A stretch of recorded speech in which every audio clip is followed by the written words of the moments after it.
अगर आप वेक्टर से घबराते हैं तो बिल्कुल सही जगह पर हैं। इस वीडियो को देख लीजिए पूरा। वेक्टर का जितना भी नंबर है 10 नंबर आपको एकदम निश्चित रूप से आ जाएगा। तो वेक्टर को देखने के लिए थोड़ा समय दीजिए, शुरू से अंत तक वीडियो को देखिए। हम आपको विश्वास दिलाते हैं कि बिल्कुल आपको वेक्टर एकदम टिप पर हो जाएगी, आपके एकदम चरणों में वेक्टर आ गिरेगी। ठीक है। नमस्कार दोस्तों, मेरा नाम है शिव कुमार और आप देख रहे हैं अपना प्यारा सा चैनल मैथ्स अड्डा। शुरू करते हैं सवाल से। सवाल में सबसे पहले आपको यह आएगा कि एक कोई वेक्टर है, उसका मॉडुलस निकालिए। मॉडुलस का मतलब क्या होता है? लेंथ निकालना। हम ज़्यादा इसके गहराई में न जाते हुए देखते हैं मॉडुलस निकालते कैसे। तो एक वेक्टर है a 3i + 4j + 5k। अगर आपको इसका लेंथ निकालना है, मॉडुलस निकालना है, ऐसा रहेगा फाइंड मॉड a। तो क्या करेंगे? मॉड a निकालने के लिए अंडर रूट लगाएंगे। i के साथ जो होगा उसका स्क्वायर करेंगे, j के साथ जो होगा उसका स्क्वायर करेंगे, k के साथ जो होगा उसका स्क्वायर करेंगे। तो i के साथ 3 था तो 3 का स्क्वायर लिखा, j के साथ 4 था तो 4 का स्क्वायर लिखा और k के साथ 5 था तो 5 का स्क्वायर लिखा। तो आपका सीधा आंसर हो जाएगा 9, 16 और 25। 9, 16 और 25 आंसर आएगा √50। जब भी वेक्टर का मॉडुलस निकालिएगा, मॉडुलस हमेशा स्केलर क्वांटिटी होगा। ये देखिए, इसमें कोई i j k नहीं है। तो किसी भी वेक्टर का मॉडुलस निकालिएगा, मॉडुलस का मतलब होता है लेंथ, और लेंथ क्या होती है? Scalar quantity. ये निकल गया मॉड a। एक दूसरा उदाहरण लेते हैं।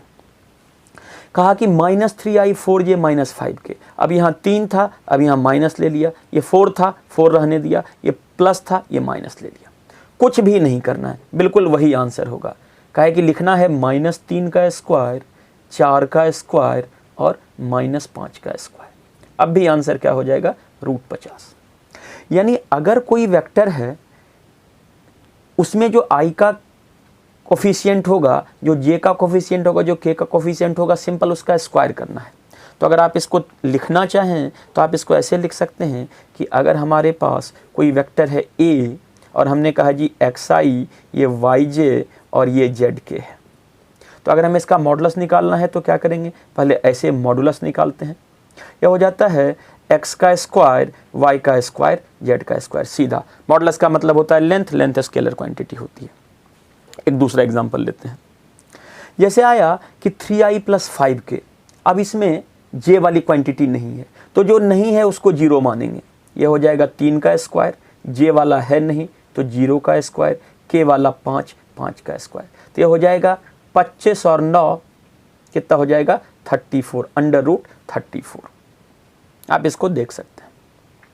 कभी कभी आपको i j k में कुछ नहीं लिखा हुआ रहेगा, जैसे यहाँ पर लिखा हुआ -i cap -j cap + k cap.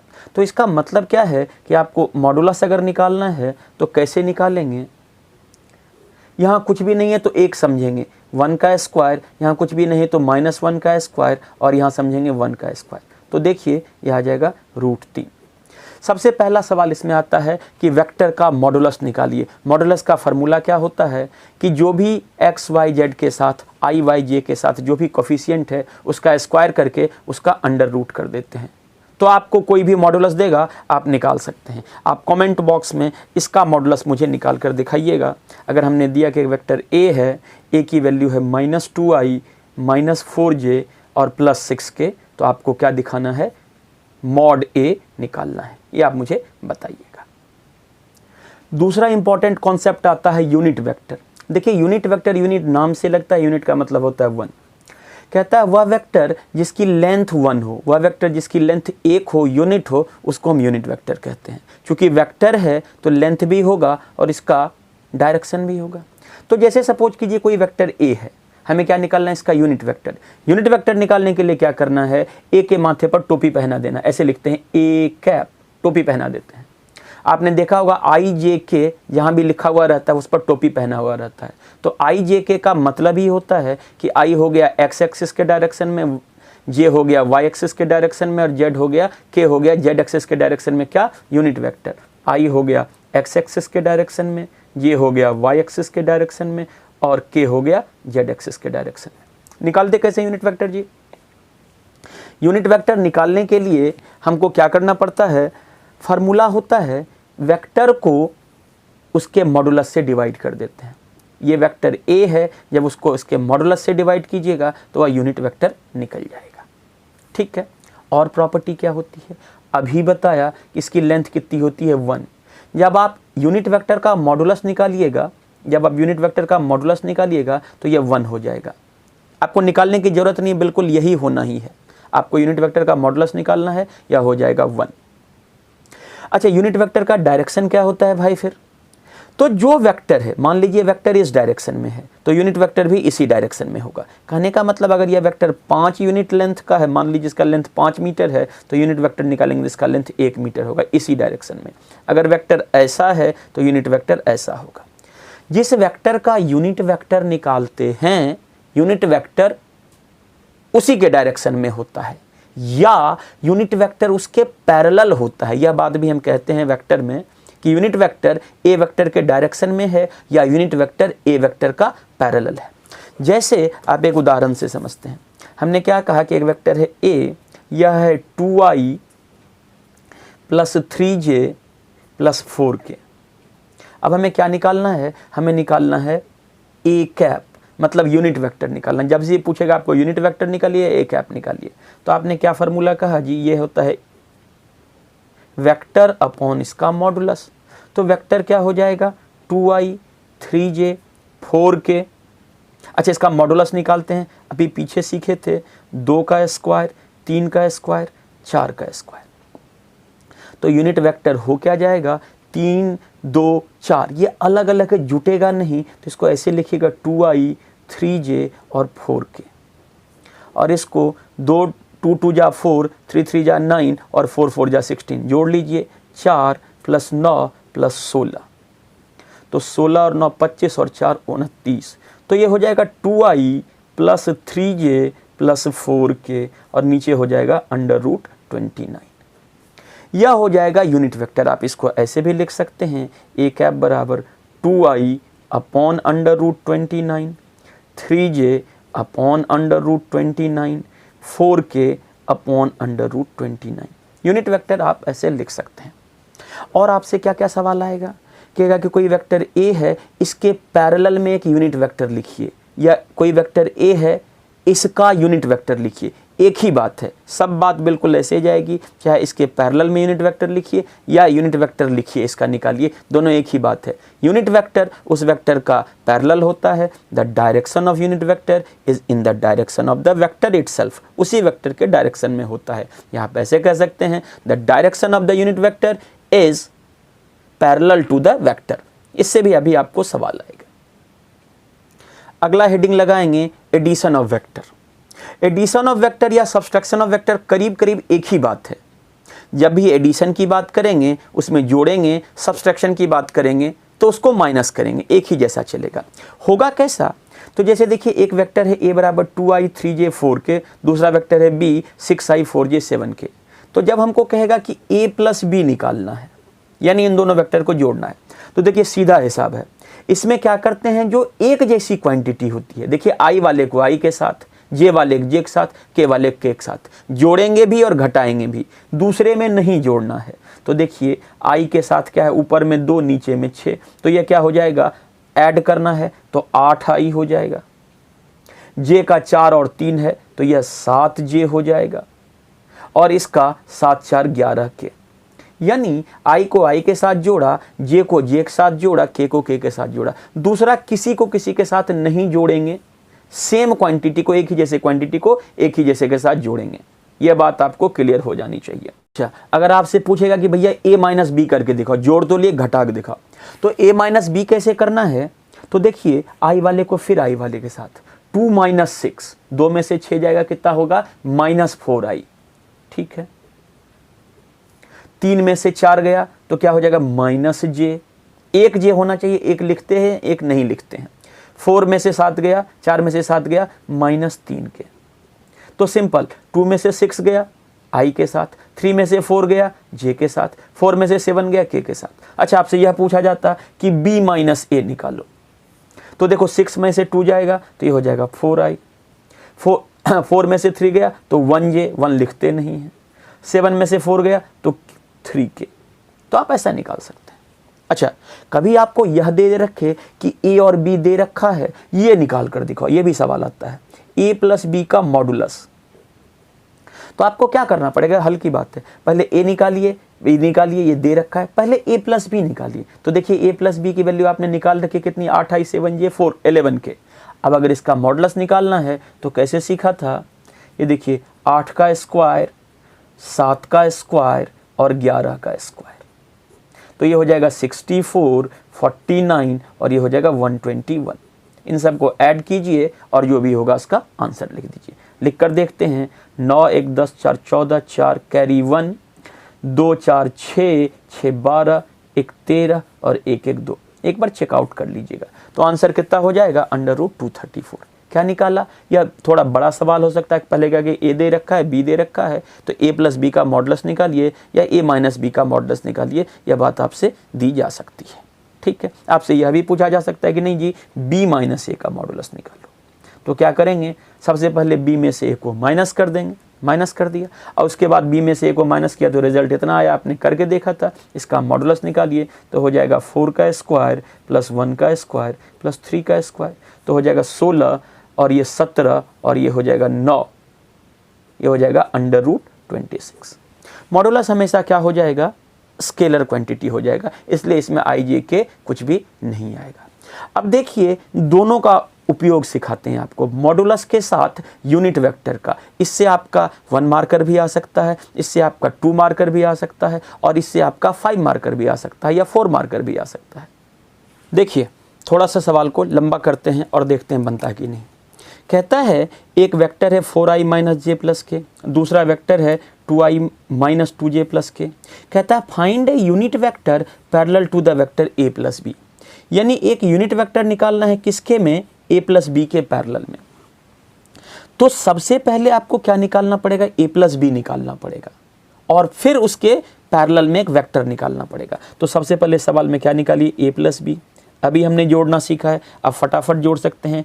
4 और 2 क्या हो जाएगा, 6i माइनस जे माइनस 2j, ये दोनों माइनस में है तो क्या हो जाएगा -3j।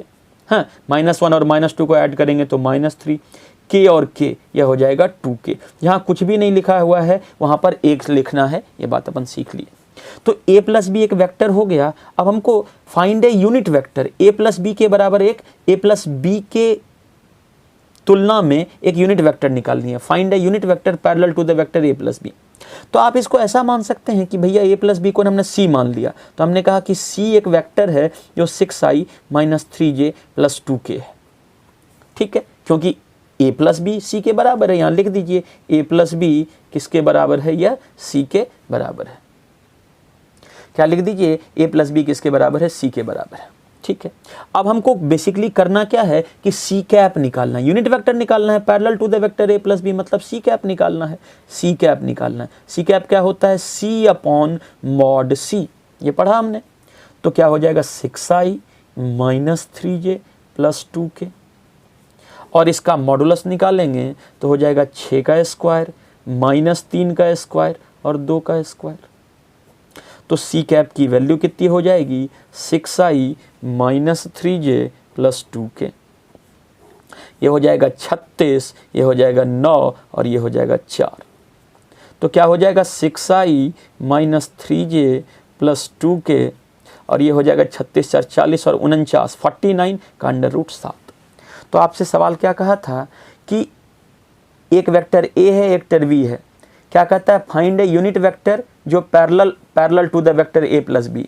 जब भी आपको यूनिट वेक्टर निकालना पड़े आपको सीधा सीधा निकालना है a प्लस बी का यूनिट वेक्टर। आपने a बनाया b बनाया, दोनों को जोड़ दिया। ये देखिए हमने क्या कहा कि जी a प्लस बी का जो जोड़ है वो c वेक्टर है, तो हमको क्या निकालना है, बेसिकली c कैप निकालना है।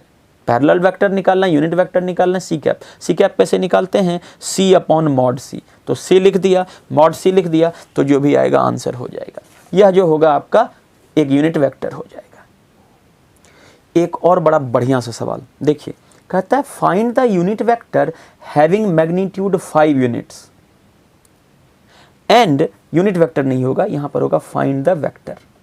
यूनिट वेक्टर कहता तो एक ही हो जाता, कहता है find the vector having magnitude 5 units and parallel to the vector A and B, A और बी की वैल्यू दे रखी है। ये हो सकता है आपसे बड़े सवाल में पूछे। तो हमें क्या निकालना है, एक वेक्टर निकालना है जिसका मैग्नीट्यूड 5 हो, मतलब जिसकी लेंथ कितनी हो, 5 हो, और जो किसके पैरेलल हो, ए और बी के पैरेलल हो। तभी हमने क्या सीखा है, ए और बी के पैरेलल जो वेक्टर होता है वह तो यूनिट वेक्टर होता है। यानी अगर हमने यह कह दिया कि a प्लस बी यह c है, तो a प्लस बी के पैरेलल वेक्टर कौन सा वेक्टर होगा, c कैप। c कैप जो होगा c के पैरेलल होगा। लेकिन बात ये फिर आती है, c कैप तो निकल जाएगा, लेकिन c कैप का मान तो होता है 1, c कैप की लेंथ तो होती है 1। हमको क्या 1 वाला चाहिए, नहीं, हमको 5 वाला चाहिए। तो यह वेक्टर आपको कुल मिलाकर क्या कह रहा है, मतलब आप देखने जाए तो इस सवाल में हमसे यह पूछ रहा है कि पहले सी वेक्टर निकालो। सी वेक्टर क्या होगा, ए प्लस बी के पैरेलल में होगा, ठीक है। और जब उसको 5 से मल्टीप्लाई कर दोगे तो उसका मैग्नीट्यूड 5 हो जाएगा, क्योंकि अगर यूनिट वेक्टर तो उसका मैग्नीट्यूड 1 होता है। तो सबसे पहले सवालों को बनाने के लिए क्या निकालेंगे, हमने सी निकाला। सी हमने क्या माना था, ए प्लस बी, जोड़िए 2i और 1i तो हो जाएगा 3i, 3j यहाँ -2j तो क्या हो जाएगा, प्लस j, 3 में से 2 जाएगा, माइनस के और प्लस के, यह हो जाएगा 0 के। लिखिए या नहीं लिखिए कोई फ़र्क पड़ता नहीं है, ठीक है। अब आपको क्या निकालना है, c के पैरेलल एक वेक्टर निकालना है, मतलब c कैप निकालना है। तो c कैप क्या हो जाएगा, 3i प्लस j अपॉन इसका मॉडुलस। क्यों, क्योंकि c कैप होगा c वेक्टर अपॉन मॉडुलस। तो ये हो जाएगा 3 का स्क्वायर प्लस 1 का स्क्वायर, यहाँ तो 0 है। तो इसका आंसर क्या हो जाएगा, c कैप हो जाएगा आपका 3i प्लस j और 3 तिया 9 1 10, ये हो जाएगा √10। तो ये आपका निकल गया क्या, c कैप। क्या इसका मान कितना है, इसका जो लेंथ होगा, इसका जो मैग्नीट्यूड होगा 1 होगा, और हमको कितना मैग्नीट्यूड चाहिए, 5। तो सीधा आंसर में क्या लिखेंगे, 5c कैप। इसको 5 से मल्टीप्लाई कर दीजिए, अगर 1 को 5 से गुणा कीजिएगा, 1 को 5 से मल्टीप्लाई कीजिएगा तो आंसर 5 आएगा। तो 5 × 3i प्लस j अपॉन √10। तो जरा देखिए क्या होता है कि जब स्केलर को वेक्टर से मल्टीप्लाई करते हैं तो कोई दिक्कत नहीं, तो 5 × 3 15i 5 × j plus 5j upon √10। एकदम सवाल है छोटा, नंबर आपको बढ़ा दिया जा सकता है। Find the vector having magnitude 5 units and parallel to A and B. तो क्या करना है कि पहले ए एंड बी निकालना है, उसको हमने एक सी वेक्टर मान लिया। फिर क्या निकालना है, सी कैप निकालना है। सी कैप का मतलब क्या हो गया कि यह जो वेक्टर है यह इनके पैरेलल है और इसका मैग्नीट्यूड 1 है। तो जैसे सी कैप निकालेंगे उसको 5 से मल्टीप्लाई कर देंगे, तो ये हो जाएगा आपका इसका आंसर। एक टाइप का सवाल और आता है कि वेक्टर इक्वल कब होता है, इक्वल वेक्टर के बारे में बात की जाती है। तो कहता है कि वेक्टर है a xi 2j और -2 के, दूसरा वेक्टर है b 3i -yj plus z के।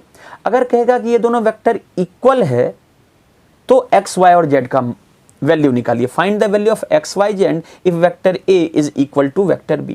तो जब वेक्टर इक्वल होता है तो फिर वही कहानी करेंगे, i वाला i के बराबर होगा। तो देखिए यहाँ पर i कितना है, i के साथ x है और b में i के साथ 3 है। अगर a वेक्टर और b वेक्टर इक्वल है तो जो i का कंपोनेंट है वह बराबर होगा दोनों में, जो j का कंपोनेंट है वह बराबर होगा, जो k का कंपोनेंट है वह बराबर होगा। तो देखिए x के साथ क्या लिखा हुआ 3, तो आपने कहा जी x की वैल्यू 3।